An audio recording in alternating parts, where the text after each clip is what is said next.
I want to finish this chapter before I do my live on TikTok.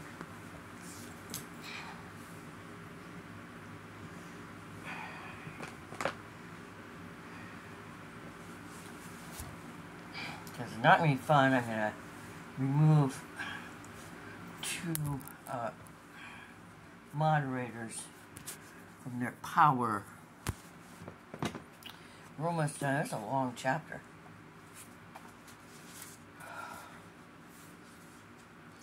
Hayden and sleep, we were able to explore the house a little more thoroughly. I opened cabinets and drawers, feeling like the worst kind of snoop, since Regina had arranged all these things in her own system. But I couldn't see a way around it. We'd be here for at least a few days. We might as well use what was there.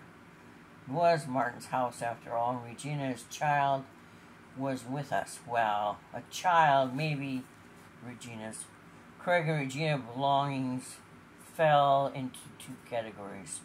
Like most young married couples, they were old things given them by relatives and friends who no longer wanted them. Like the couch and the chair in the living room, and some rather battered pots and pans. And they had brand spanking new things they'd gotten for wedding presents. Regina engraved thank you notes were still sitting underneath an address book in the kitchen drawer that held the phone book and quick phone list.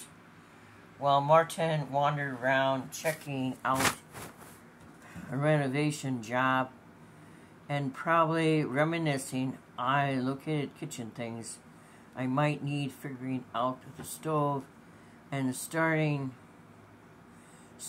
lunch. Corinth didn't have much in the way of restaurants, and I didn't feel like coping with Hayden in public place again. Besides, I like to cook, especially when no one else is in the kitchen. I planned a large meal since we'd mixed breakfast. When Martin saw me deboning chicken breast, he pulled on his coat and scarf and went outside to take a walk. He returned with the welcome news that in case we needed it, there was a rack of firewood that looked dry. I thought about Darius Quarterman when Martin mentioned the firewood, wondered if he was all right, if he would ever feel like delivering wood to my house again. Maybe no one had told him. He'd stripped in front of me, but he might remember all on his own. I didn't know what drug he'd taken or what its after effects would be. As I waited for the cooking oil to heat in the electric skillet, I wondered what kind of person would drug another, and it was a kind of poisoning, wasn't it? Poisoners were supposed to be sly and patient, I recalled. Anyone could pick up a baseball bat and swing it out in frustration. Well, maybe. Not anybody, but many people. I was sure the number of potential poisoners in the population must be much lower. What are you thinking of? Martin asked, and I jumped, dropping the chicken breast into the hot oil, which popped me. When he'd apologized and I'd taken my hand out from under the cold running water, I said, I was just thinking about Darius. You were shaking your head, raising your eyebrows in some kind of amused look, and got this ew expression on your face. I shook my head, feeling silly. I didn't want to explain my train of thought to Martin. I knocked at the front door, made me jump again. Martin went to answer it, and a second later, a tall young man came with him into the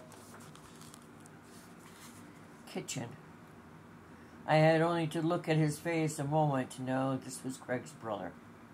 I wiped my hands on the dish towel and took Delon's hand, telling him how sorry I was. Delon, who was wearing a John Deere green shirt, some khakis, some dark like his brother, was dark like his brother, but his build wasn't reedy like Craig's had been. Delon was more bull-like, solid and stoic. A man who saw his way from point A to point B and took the most direct route. I would sure like to see the baby, he told me, and seemed surprised when Martin volunteered to take him upstairs to the makeshift nursery.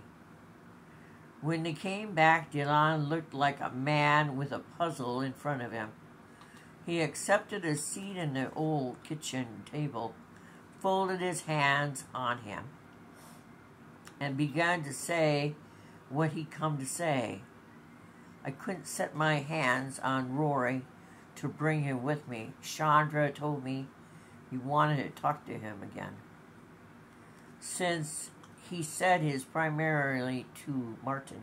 Martin nodded. I kept on pottering around the kitchen, feeling this would make a younger man relax a little more. I opened a can of green beans, put them in the very nice saucepan, and began to cook the rice in the microchipped cookingware.